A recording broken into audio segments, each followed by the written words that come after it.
Good day everyone. This is Engineer Armando Omanito and our topic for today is inequalities. So we have this problem, solve the inequality 4 over 2x minus 1 is greater than or equal to 1 over x plus 1. So let's have the solution. So uh, first we have to simplify it a little. So we have to multiply, so we have to eliminate the denominators.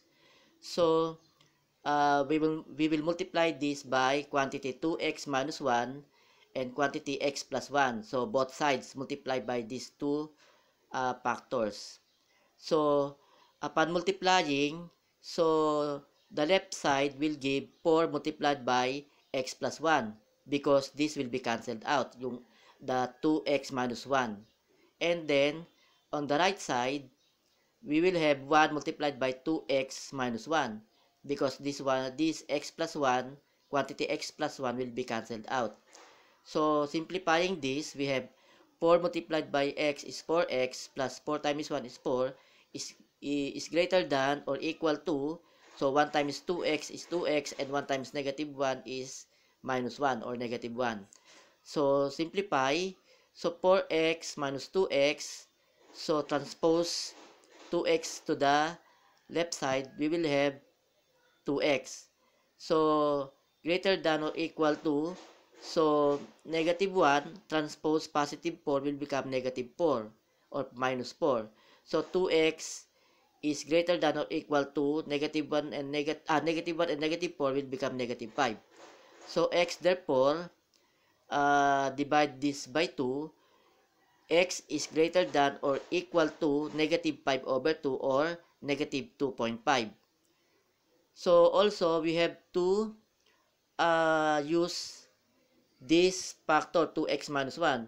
So 2x minus 1 is greater than or equal to 0. So 2x is greater than or equal to 1 by transposing the negative 1. So x is greater than or equal to 1 half. And also, we will use x plus 1. X plus 1 is greater than or equal to 0. So x is greater than or equal to negative 1. So let's find out which of these three values will satisfy this original inequality or original equation.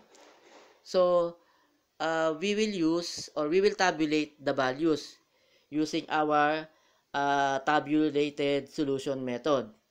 So again, tabulated solution means that we have to tabulate the variables and also their respective values. So let's start with negative 2.5 here, and also its boundary values, negative 2.6 and negative 2.4. So let's start with negative 2.6.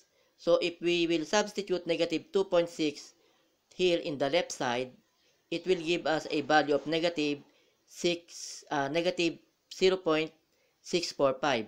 And if we will substitute the value negative 2.6 here on the right side, it will give us a value of negative 0.625. So this value negative 6.45 is not greater than or equal to this value negative 0.625. So this is false. And then let's substitute the values of negative 2.5. So if we will substitute the value of negative 2.5 to both sides and the left side and the right side, it will give the same value of negative 0.666. So this is true because negative 0.666 is greater than or equal to negative 0.666. And then same with the value of negative 2.4, it will give us a value of negative 6.897 if we will substitute this here on the left side, and it will give a value of negative 0.7140 if we will substitute this negative 2.4 on the right side.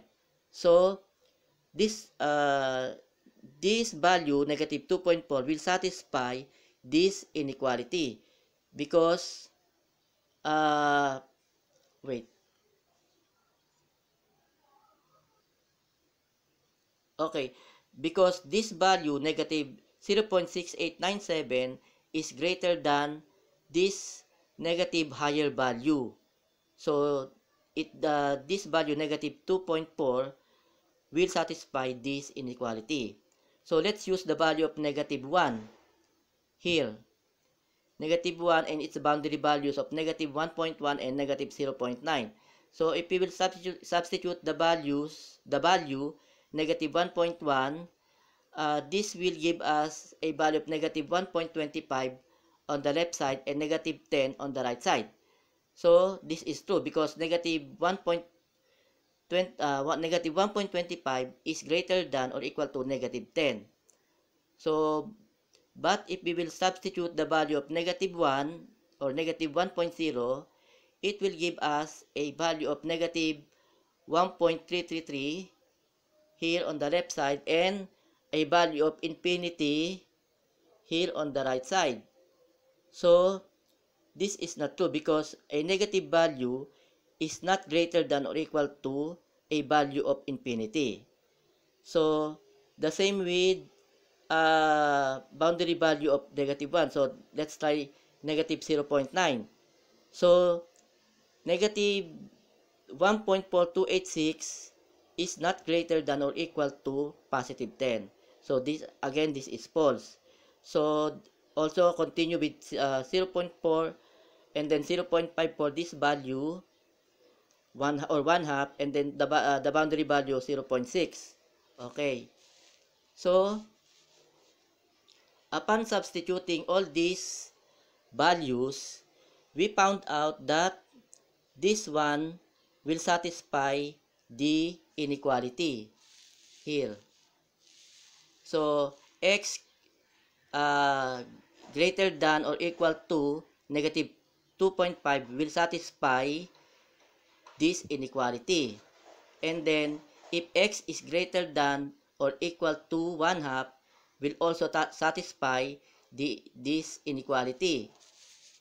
And then, but here, if x is greater than or equal to negative 1, will not satisfy the inequality because x should be less than negative 1 to satisfy the inequality here.